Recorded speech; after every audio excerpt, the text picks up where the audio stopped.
Good morning, good afternoon, good evening. This is Alan Burgos from the hashtag Walk with Land channel. Welcome and welcome back to our channel. All right, so let us just honor our subscribers. They are now 5,757 subscribers. Okay, 5,757 subscribers. Medyo bumaba guys ha. Let me check again ha.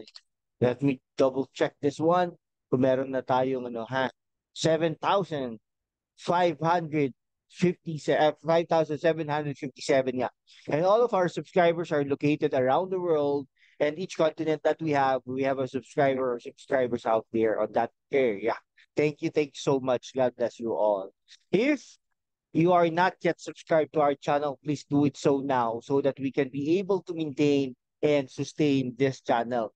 Okay, guys, ano tayo, no? Pag-usapan lang natin yung local politics na naman tayo. Balik tayo sa Caloocan City, no?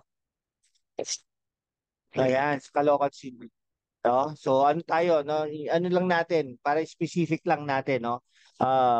Sunny Trillanes versus Dale Gonzalo Along R. Malapitan. Okay, yan yon, no? Sila yung posibleng maglaban sa 2025 election. Okay? Yan. Si Trillanes, no? Ano yun natin, no? Para ano lang natin, para specific lang tayo, no? Si Trillanes, guys, wala pang, ano yan, karanasan sa executive. Okay? Kaya wala pang karanasan yan sa executive. Okay? Now ang ano yan, okay, versus naman si Dale Gonzalo Along Malapita, siyempre may experience na yan sa executive, no? Naging mayor yan eh, no? Mayor yang first term niya ngayon eh, no? First term niya ngayon. Now, siyempre sanay siya na yan, train yan sa kanyang ama. Kasi ang kanyang ama ay dating mayor ng Caloocan City. Alright? Ayan. Tapos, ayun, no? Siyempre may mga nagagawa naman siya sa sa executive, di ba?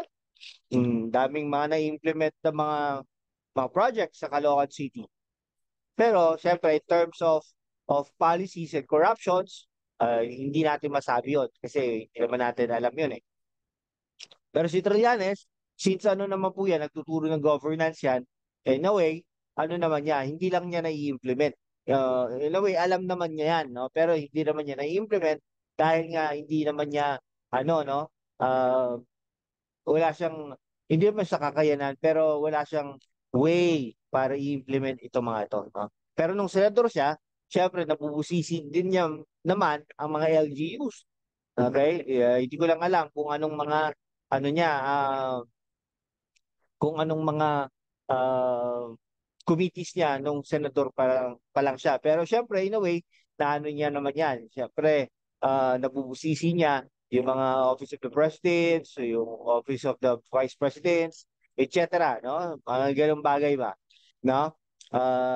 Nilabanan niya yung mga gobyerno, no? Dati. So, siguro in a way, nagiging ano niya, parang hikain niya ang malinis na gobyerno. No? So, kung maging mayor siya, ay baka malinis din niya ang Caloocan City.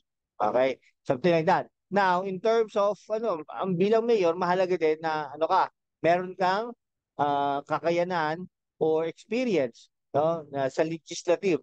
Siyempre, ang legislation diyan sa Senado, no, si Trillanes. Medyo yan, kasi national naman, pero in terms of local politics or local legislation, baka may kulang pa si Trillanes diyan. Okay, si paano ito, si Gonzalo Malapitan, siya, naging konsehal din po to, yun pagkakaalam ko eh. Okay, naging konsehal din po ito, naging congressman din po ito. So in terms of national and local legislation, medyo lamang din naman si Gonzalo Malapitan dyan. Okay? Yung mga ganung bagay ba? Ano pa mga factor dyan? Siyempre, yung at hikain nila, no? Na malinis ang gobyerno at hikain nila na ipagpatuloy ang mga naskulan sa Caloocan City. Okay? So, yung paglilinis, siguro, ang ano yan, since naman, parang nakita natin for the past few years, si Trillanes ay isang, ang at hikain niya ay talagang malinis ang gobyerno. baka si Trillanes doon, no? Pero syempre, hindi naman mapapahuli si Malapitan niya dahil syempre internal na yan no? Tuloy-tuloy yan.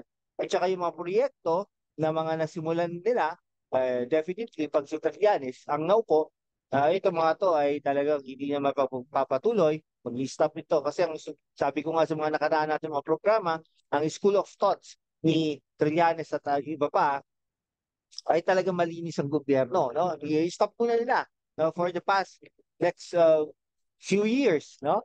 Okay, and then after that, doon pa lang magsisimula ulit pag nalinis na. Pero paano yun, no? Siyempre, progreso, hindi mapagpapatuloy agad dyan. Okay? Naman, si Gonzalo Malapitan naman, siyempre, pagpapatuloy niya yan. No? Lahat naman nasimulan, ganun naman, no? Lahat ng nasimulan na kanyang ama ay talagang pinagpatuloy niya. Definitely, lahat na nasimulan niya, ay pagpapatuloy niya, proyekto niya yun di ba? Ganun lang yun. Okay, sige. Hanggang dito na lang po sa inyo mga kababayan ko, no? Kayo po ba, kung kayo ang papipiliin, kung nakatira kayo sa Caloocan o kaya may mga kamag-anak kayo sa Caloocan, ano? Sino ang pipiliin nyo, no? Trillanes versus Malapitan. Okay? So pili na kayo guys. Pili na kayo, no? Mag-comment lang down below kung si Trillanes, okay?